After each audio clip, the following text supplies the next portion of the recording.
Тадаа! Өнөөдөр танд ярьж өгөх кино бол Squid Game. 3 дугаар анги. Цагдаа маань араас нь дагсаар усан онгоцны бомбтод ирлээ. Маш олон бүхээгтэй машинууд байх бөгөөд онгоцон суух ээлжээ хүлээн зогсож байх оронд нь ахлахтаа өнөөдөр ажилдаа очих боломжгүй талаар зурвас илгээгээд хамгийн ард байрлах машины дугаарыг тэмдэглэн авч доороос нь зүгдэв. Усан онгоцонд бүх машин байрсны дараа усан онгоц хөдөллөө. Жолооч болгон оролцогчдыг бүртгэдэг скан хийдэг төхөөрөмжтэй бөгөөд тэдний чихний ард чип энтер суулгачихсан. Тэрийг нь уншуулхад л хувийн мэдээл бүртгэлийн дугаар энтер нь гарч ирээд л за вээгвэ дэлгүүрт юм авахаар л барааны код уншуулдаг шиг л хүнтэй ер нь эд бараа шиг л харьцаж ахын тэрэ. Цагдаа маань гих бахын байгаа машинд оролцогч нарын нэг шиг ухаангүй дүр хэсгэн сууна. Хүн угаасаа оролцогч биш юм болохоор чипийг уншихгүй яг баригдахын даваан дээр ямартай цагдаа юм болохоор ганц эрийг бол асуудалгүй л зохицуулчихж байгаа юм. Тэгээд хувцсыг нь өмсөөд нөгөөхөө карманд нь цагдаагийн үнэмлэхээ хийгээд далаа руу шидчихэд зогсож байхад гурвалжин багтай нөхөр хөөйгээд дуудлаа. Буу чиглүүлэн ирсэн түүнд цагдаа далаа өвчтэй гэдгээ хэлэхэд дөрвөлжин ирээд зөвшөөрлөхгүй төрүүлж ярихгүй байх дүрмээ мартаа яв гэхээр за баригдлаа өнгөрсөн гэж бодож байтал ашгүй яваад өглөө. Таны анзаарсанчлан энэ ягаан хувцастай гаруудын баг нь нэрийн хуудас дээрх шиг бөөрнхий, гурвалжин, дөрвөлжин дүрстэй. Тэдний ирэмб нь яг дарааллынхаа дагуу буюу дөрвөлжин нь даргана. Арлын толон болдог газар ирээд оролцогчдыг насилэгт хэвтүүлэн зөөгөөд томоо өрөөнд бүгдийг нь оруулаад оролцогчдын хувийн эд зүйлийг авч хувцсыг солив. 67 маань сэрүүн байсан болохоор халаасны хутгийг ягаан хувцасны халаасанд хийснээ эвтэхэн буцаагаад авчихв. Гих бахыг андуу бодсон гэж бодоод байсан чинь энэ 67 маань бүр цурцтай хулгайч юм байна л да. Тэд нөгөө өрөөндөө сэрлээ. Энэ удаад 180 луулаа. Эхний тоглоомын үеэр нэгэнтэйгээ танилцаж дотносоод авсан хүмүүс энэ тэнд уулзаад л оролцогч гихүүн сануу аалын нар бөөгнөрөө цогцсон.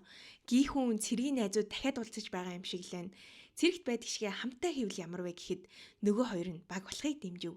Хажууд нь зогсож байсан нэг намрын өвөө тэдний багт нэгтгийг хүсгэд гихүүн урайлахын зөвшөөрөв. Сануу яозгүй дуугүй зогсно.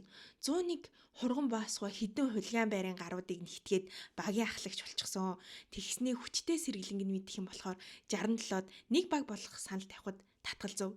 Үүнийг сонссон 212 боломжийг ашиглан 101 рүү нүдээ ирмээд царайлаг ах байна. Багтаа аваач гэхэд юу чаддгийг нь асуухад чадахгүйгээ хасаад бүгдийг нь чадна ч шиг.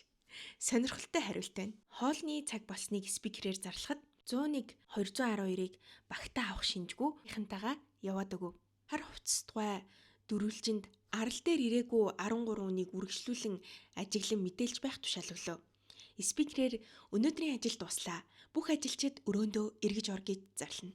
Мань цагдаа өрөөгөө хайгаад болсон ч төлхүүрээ хайш нь эргүүлж яаж онгойлгохоо мэдэхгүй байсан нь хажуу өрөөний хүний анхаарлыг татна.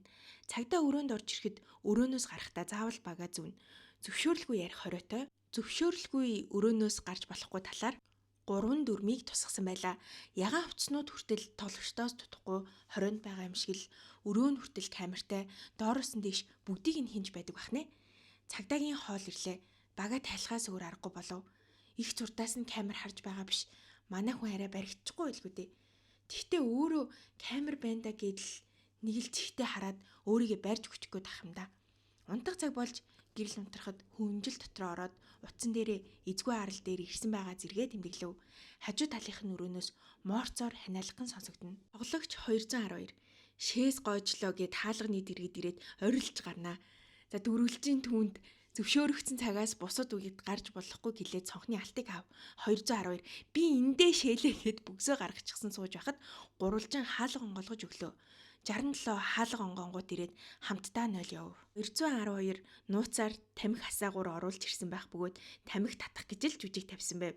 67 212-ийн байгаа 0-д ороод юу харснаа хэлэх болохоор цаг хожоод өг гээд агааржуулагчийн тагийг нууж оруулж ирсэн хутгаа ашиглан онгоолгоод дээш орлоо. Агааржуулагчийн хоолоогоор мөлхөж явсаар ягаануудыг нэг том тогоонд юм хутгаж байгааг харав. Тэгж байтал нэг харах ирээд за баригдах төхнөө. 212 их том баавга алж байгаа юм шиг жүжиглж өгнө. Гурвалжин одоо гарч ирэхгүй бол орлоо гэж хэлээд ороод ирвэ. Ашгүй 67 ягааныг орхоос өмнө амжаад буугаад ирсэн байв. Өглөө боллоо. Өглөөний цайны үеэр ойр зуур яриа өрнүүлнэ. 67 маань өчигдөр харсан зүйлээ юу гэдгийг ойлгохгүй л байлаа. 111 дугаартай оролцогч талхай химэлж их л сони идээд байлаа. Дотроос нь юм хайгаад ч байгаа юм шиг тэмчээд л тэгсэн нэг хуйлаастай цаас гарч ирдэг шүү. Юу битсэн байгаа юм болоо. Цайлах цаг дуусч спикерээр дараагийн тоглоом эхлэх гэж байгааг зарлана. Ягаануудын ажлын цаг эхлэн өрөөнөөс гарахад цагдаа залуу руу хажуу өрөөний залуу чихтэй хараад өнгөрнө. Тэд өнөөдрийн тоглогчдын цогцыг хийх авсыг зөгөөд явж буй харагдана. Тоглоом болох хөрөөрөө тоглогчид явж байна. Сануу ах 67-г 212-тай ярьж байхыг хальтхан сонссон байж таарад түүнд өмнөх 2 тоглоом бүгд миний хүүхэд байхдаа тоглож өссөн тоглоом. Чи хойд солонгос болохоор сэжүүр харсан чи ямар тоглоом гэдгийг нь мэдэх боломжгүй. Юу харснаа надад хэлвэл ямар тоглоомыг би мэдэж магадгүй гин. Тоглоом болох газар ирлээ. Нэг хананд бөөрийнхий гурвалжин од шүхэр гэсэн 4 дүрс байх бөгөөд тэдгээрээс нэгийн сонг гин.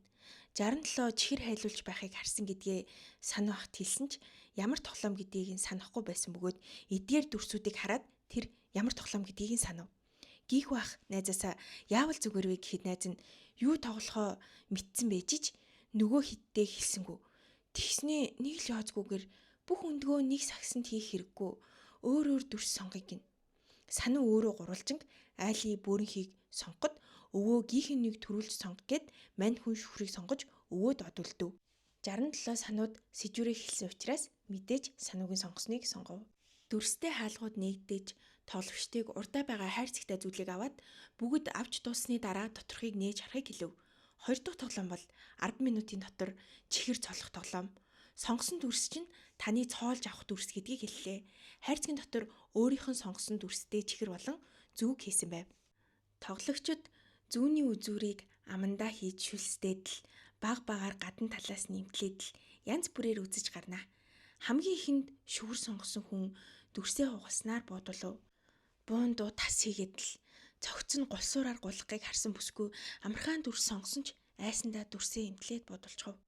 50 байхад хийвэл дүрсээ гимтээхгүй авахд хүн байхч энэ тэнд буун дуу гарах нь үлдсэн тоглогчдыг айлган дарамтанд оруулна. Талхнаас зурус олоод байсан 111 гурвалжин дүрс сонгосон байх бөгөөд тоглоомыг давж чадлаа. Мөн 67 айли болон бусад хид хідэн тоглогч дуусгаад гарч байхад чадаагүй нь бодулсаар. Тоглогчдыг дүрсээ хугалалгүй авч чадаж байгаа эсхийг шалгаад чадаагүй байгааг нь буудаж байгаа нь гурвалжингууд бөгөөд бөөрөн хинүүд хан даган зэрэгцэн зогсож байхад манай цагдаа бөөрөн хинүүдтэйгээ хамт биш ахыгаа хайгаад гурвалжин дотор холилчихсан тууж явдаг юм да. Шууд анзаарэгдэж байгаа юм чинь бөөн гурвалжин дотор ганц бөөрөнхий тэгээд дөрвөлжин ирээд өнөөдрийн үүрэг чинь юу илээ гэж асуухад миний үүрэг бол гээд хэлж эхлэхтэн за би ч дотроо за юу гэж хэлж хуйхаа нэг майжах юм бол тоо гэд бодоод байжээтэл дөрвөлжин чиний үүрэг бол цогцос зөх яагаад энд байж байгаа юм цагдаа уучлаарай андуурсан байна гин. Дөрвөлжин тоглоом дуусны дараа андуурсан эсхийг чинь шалгана гэд яваад өглөө. Тоглоомыг давсан оролцогчдыг өрөөрөө нь авч явж байхад замд нь 111-ийг өөр зүг рүү явуулчихлаа. Гурвалжин түүнд замчлаад яваад өгөв. Тоглоом дуусахад 3 минут үлдлээ. Гийхүү ахын хөлс чихэр дээр тусахад чихэр нь хайлж байгааг анзааран дүрсний зураас арт талаасаа илүү нэмгэн болохоор төрүүлж хайлна гэд долоож гарлаа. 212 гулсуурын доор нуугдчихсан нууцаар оруулж ирсэн асаагураа ашиглаад дүрсээ авч гаргаж чадлаа. Гарах замдаа 100-т асаагураа үлдээчээд яв. Найздаа ямар тоглоомыг мэдчихэд хэлээгүй сануу тоглоомыг давж чадлаа. Чадахгүй гээд чи ахав дээ угаасаа хамгийн амархан дүрсийг сонгоцсон юм чинь. За тэр ч яах вэ? Гийхүү ах манд долоос орл баг байхдаа ингэж болох юм бэ гэж огт бодож байгаагүй юм бах та. За 1 минут үлдэв. Түүнийг дагаж бусдын ч гэсэн долоож эхлэв. За камераар хинт цуусан дөрвөлжин хүртэл гайхаад ойртож харнаа. 30 секунд үлдлээ. 101 асаагураа ашиглаад тоглоомыг дуусгаж чадлаа. Өвөө бас дүрсээ авч чадлаа. 10 секунд үлдлээ. За яана гийхүү ах маань амждаг байгаа. Сүүлийн 1 секундтэй зэрэгцэн тэр чадлаа. 119 тоглогч дүрсээ хугалсан байх бөгөөд түүнийг буудах гэтэл шаламгай хөдөлж бууг нь булаан дөрвөлжин буудаж шархтуулаад түүнийг барьцаалаад бүгдд нь ижил дүрс өгөөгүйд бохимдно. Амьдрал ч гэсэн шудраг бус бүгд нэг гараанаас эхэлдэггүйг харуулж байна уу гэлтэй.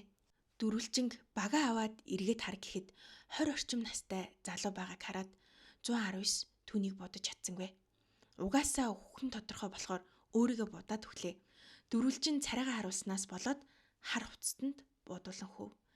Баярлах нь ч одоо сайшин. Тэгтэл цагдаа маань сэжиглээд байсан нөхөр буудуулчихлаа шүү. Цагдаа дөрвөлжин багийг газраас авснаар энэ анги төгснөө. Яагаад ингэж хүн алдаг тоглоом зохиогоод байгаа юм болоо? Бусдыг үр зээлтэй амьдрал нь хүнд хэцүү байгааг ашиглан тэднийг эд бараашгил үзэх харгислал. Та өөрийн сэтгэлээ комент хэсэгт үлдээгээрэй. Лайк, саб дарж дэмжээрэй. Дараагийн ангиар уулзъя. Та-да!